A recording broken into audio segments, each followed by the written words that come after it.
are here at the barn on this snowy, cold day, and we can go check on the girls to see how we're doing.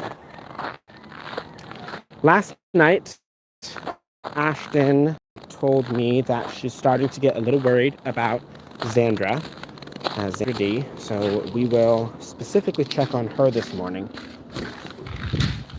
and see how she is doing.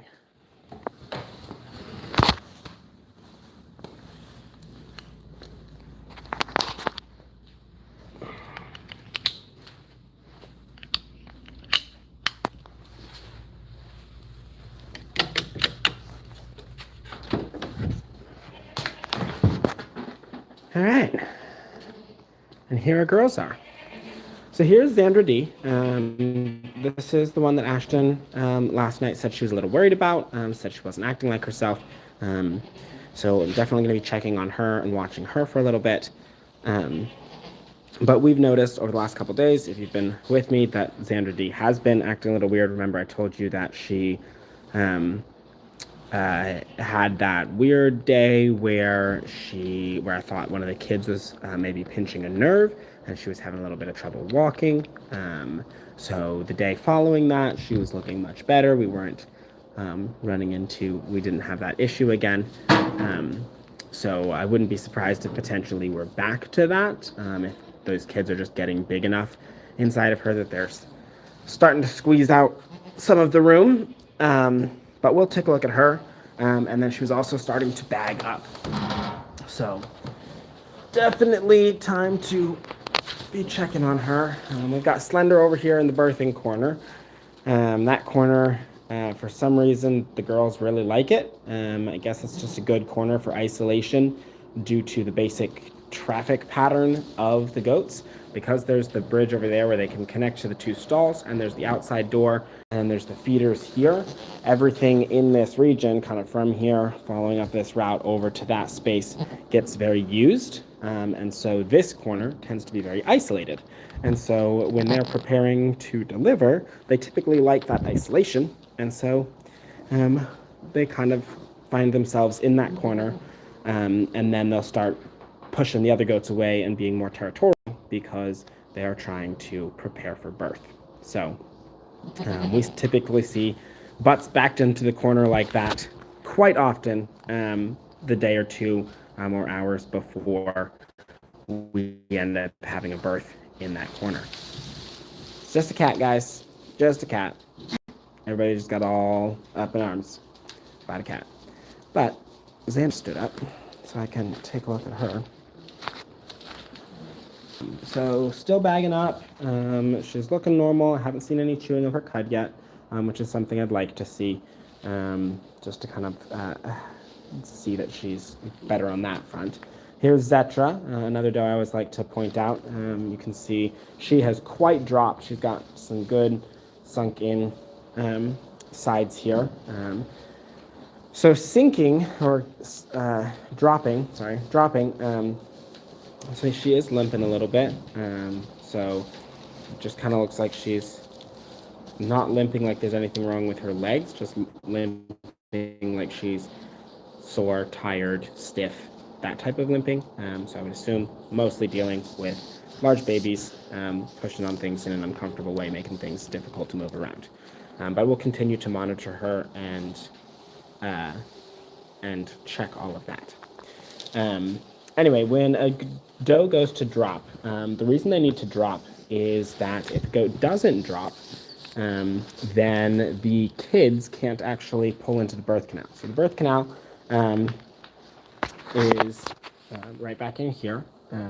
And when the uterus is pressed right up against it, it's a very short birth canal. And so when the cervix opens, when everything's dilated in the face and the cervix is opening, and the goat and baby goat needs to come through it, there's multiple goats trying to come through it at the same time if she has twins or triplets, and it causes lots of problems. But when she drops like this, it pulls the babies further away from the cervix and further away. That birth canal like elongates, and that's what allows that baby to then come up one at a time into that birth canal and then out.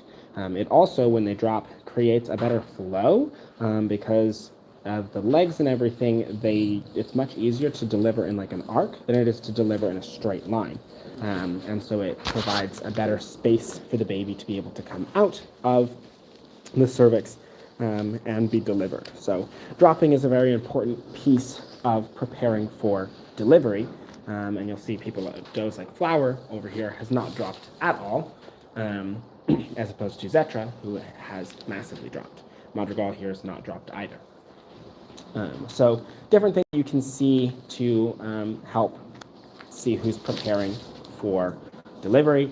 Again, almost all of these signs can happen very, very quickly. Flower, just because she is not dropped, doesn't mean that she can't drop and then deliver 2 hours later, right? It doesn't have to be weeks or days in advance, but sometimes it is weeks or days in advance. So it's just something to note. And when you see a goat drop, so like if Flower all of a sudden dropped, I'd be like, huh, that's weird. She dropped very suddenly, very recently. It wasn't a slow, gradual drop. I'd be interested to see if she's going to deliver in the next 24 hours.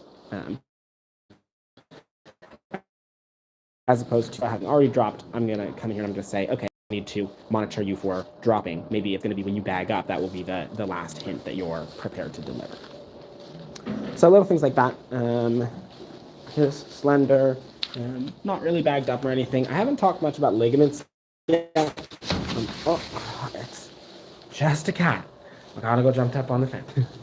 scared the crap out of everybody.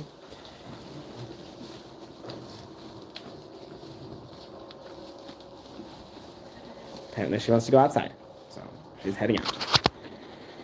So there's Xandra. I mentioned Plaza was bagging up. She's bagging up there. All right.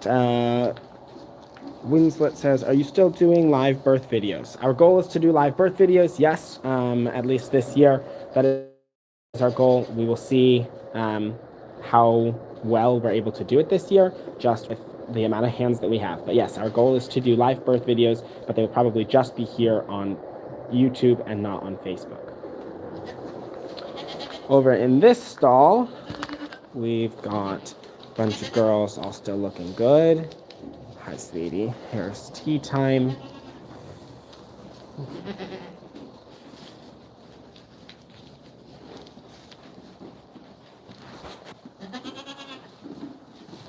Hey, be nice. Getting a good yawn in. Hey, what's with the tudes this morning, guys? Come on, chill. All right, well,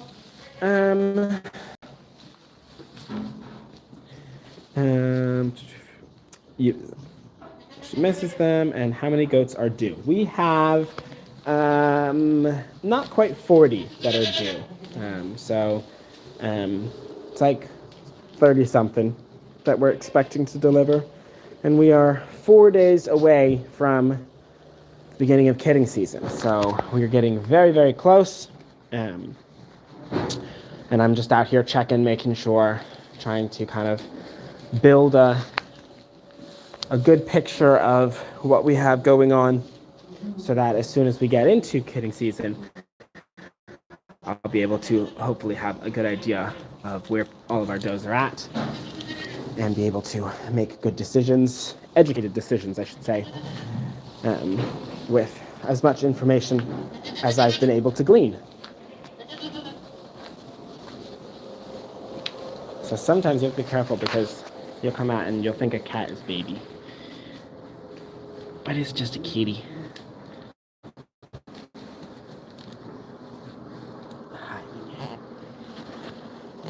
Hello, yes. No, not too bad. It's a smaller number than we've had in years past, as we've become a lot more efficient with our milk, and not made as much cheese.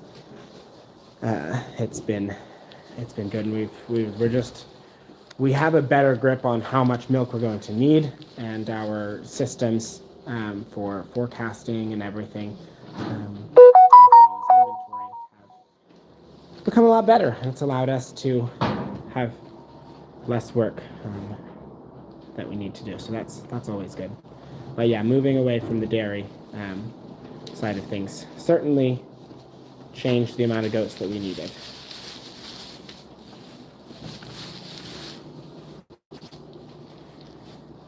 All right, well, we'll go into the milk room real quick because I'm freezing out here. It's like, I have no clue how cold it is, but it's very cold. In the barn, it's pretty cold. As opposed to in here, where it's much nicer. In here, it's 68 degrees, which is a good appropriate temperature, in my opinion. Whew, my hands are frozen. Here's Jason, the oldest barn cat. He's been around since we moved to this farm. I think we decided he's like 18 or 19. So he's been around for a lot. He has been around for a lot. All right, so here's our girls that we are expecting to deliver. We're expecting delivery. It's February 1st. Oh no, that says 1st. That stresses me out, but it's okay. I didn't print this. And then through March 25th is the time frame that we'd be expecting them from. These are the ones we're looking to keep. We're going to keep a bunch of these does, and then we're going to keep a buck. We're going to keep up to 4 bucks. Well, we'll actually only keep 3, but we'll keep them out of those 4 does if they have any bucks. So yeah, that's the list there, and then we're kind of as prepared as we can be. We've got all of our towels ready, and we've got the milk room is clean and ready to go. So just a few more days and we'll start having our first babies. All right, thanks for watching, guys. I will catch you all in future videos, and get excited because we're down to the rest of this week until we can expect to start seeing goats go into labor. I'll catch you all later.